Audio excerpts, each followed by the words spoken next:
नमस्कार मित्रों, आदर्श शिक्षण संस्थान जोधपुर के आदर्श विद्या मंदिर मतान्य के ऑनलाइन प्लेटफॉर्म पर आपका हार्दिक स्वागत एवं अभिनंदन। आज हम कक्षा 7वीं के अध्याय 4 सरल समीकरण आज शुरू कर रहे हैं। इससे पहले हमने अध्याय 2 शुरू किया था और तीसरा अध्याय हम बाद में करेंगे। तो इस चौथे अध्याय के अंदर अध्याय का नाम है सरल समीकरण। तो सबसे पहले हम जानेंगे कि समीकरण क्या होता है। तो समीकरण के अंदर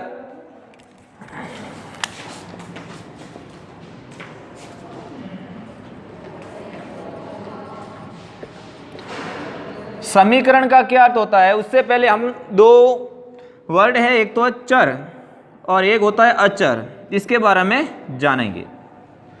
चर क्या होता है, वेरिएबल क्या होता है और कांस्टेंट क्या होता है। वेरिएबल वह एक बीजीय व्यंजक का अल्फाबेट्स होता है जिसका मान हमें पता नहीं होता है और उस बीजीय व्यंजक का मान चेंज होता रहता है। जैसे सबसे पहले बताया बीजीय व्यंजक होता ही क्या है, बीजीय व्यंजक ABCD के जो भी अंग्रेजी वर्णमाला होती है A से लेकर Z तक, और ये वर्णमाला जो गणित विषय के अंदर हमें यूज करते हैं उसे हम बीजीय व्यंजक के रूप में कहेंगे। और एक होता है संख्यात्मक।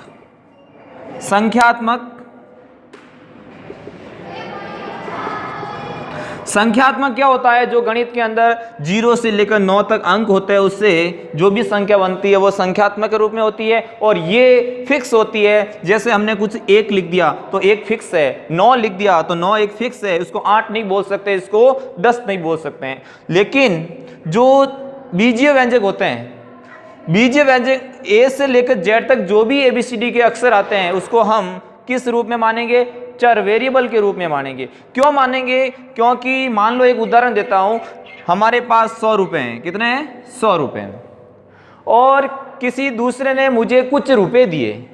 तो कुछ रुपए दिए, हमें क्या पता कितने रुपए दिए, पता नहीं है ना, तो उसको हम एक वेरिएबल के रूप में, एक चर के रूप में किसी को मान लेंगे। जैसे कोई भी मान लिया, x मान लिया कि मेरे पास 100 रुपए थे और किसी ने x रुपए दिए और मेरे पास उतने रुपए हो गए।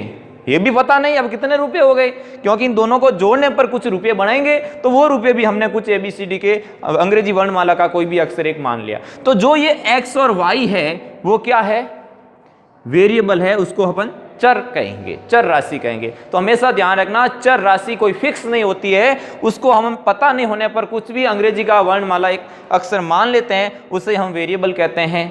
समझ में आया, ये हमेशा चेंज होता रहता है, इसका मान हम पता करने के लिए इसका मान रखते हैं। अब आता है अचर। कांस्टेंट क्या होता है, अचर वह संख्या होती है संख्यात्मक रूप में, जो भी संख्या होती है फिक्स होती है कि एक बार हमने 5 संख्या ले ली, उस 5 को एक बार फिक्स करने के बाद में इसको अपन 4 नहीं बोलेंगे, इसको अपन 6 नहीं बोल सकते हैं, इसको अपन 5 का 5 ही बोलेंगे। वो फिक्स हो जाता है, कांस्टेंट हो जाता है, उसे हम क्या कहेंगे, अचर कहेंगे। अब देखते हैं हम समीकरण की क्या कंडीशन होती है, कि समीकरण होती कैसी है, क्या होती है, उसके बारे में देखते हैं। तो सबसे पहले समीकरण के लिए शर्तें।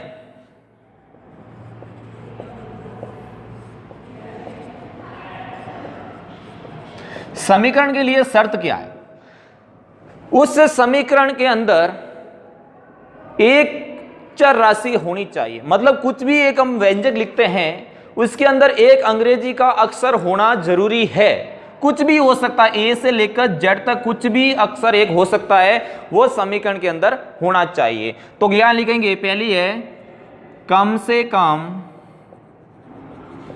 एक चर होना चाहिए। समझ में आ गया, तो कम से कम क्या होना चाहिए, एक चर होना चाहिए, उसे हम समीकरण के अंदर लेंगे।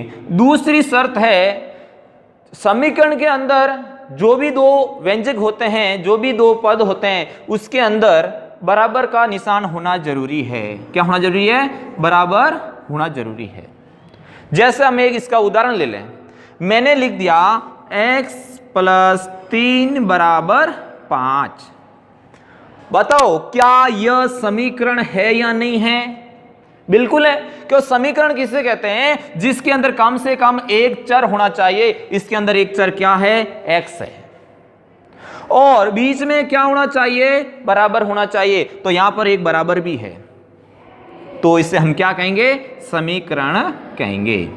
समीकरण के लिए ये दो चीजें होना जरूरी है, तो ही हम इसको समीकरण कह सकते हैं।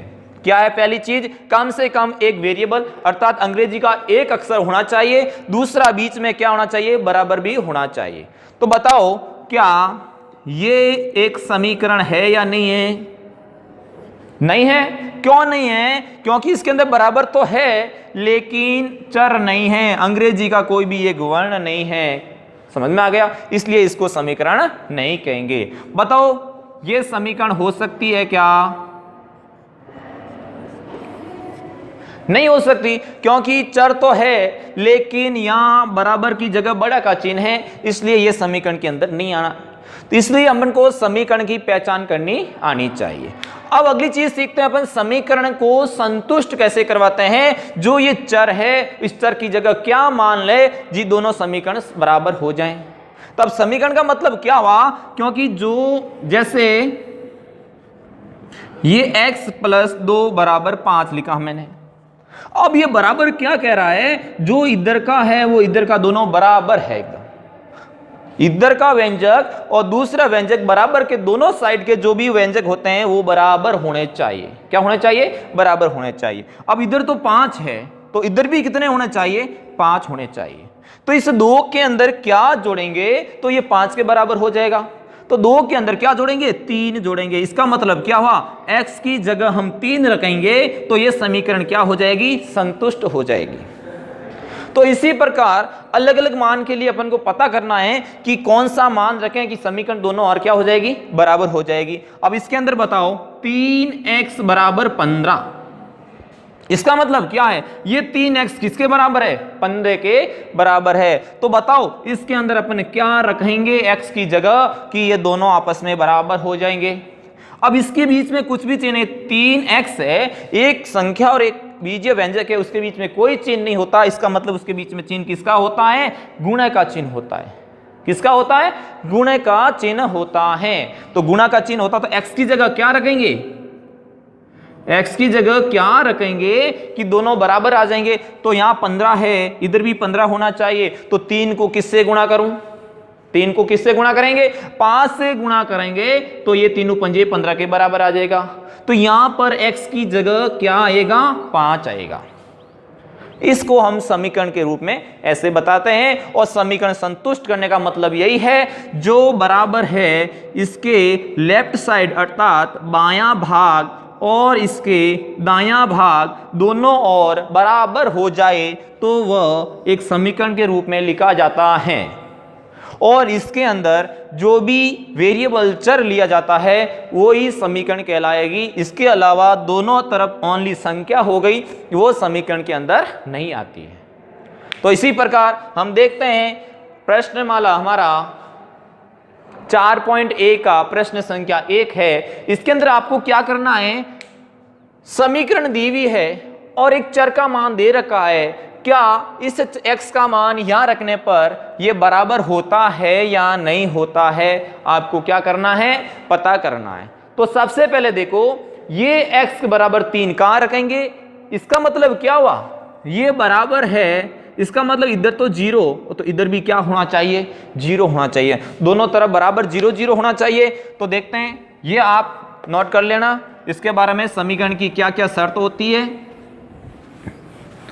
अब देखो इसके अंदर पहला क्वेश्चन यह है x प्लस 3 बराबर 0। इसका मतलब ये और ये बराबर है या नहीं है? किस पर? जहां पर x का मान क्या रखने पर? 3 रखने पर दोनों और बराबर आता है या नहीं। तो अपन क्या करेंगे? जहां x है उसकी जगह क्या कर लेंगे? 3 रख देंगे प्लस 3। तो कितना हो गया? 6। अब ये 6 इस 0 के बराबर है क्या? नहीं है, क्योंकि 0 6 बराबर नहीं होता है। इधर भी 0 आता तो बराबर होता। तो यहां लिखेंगे ये इसके लिए संतुष्ट नहीं करता है, तो नहीं लिख दिया।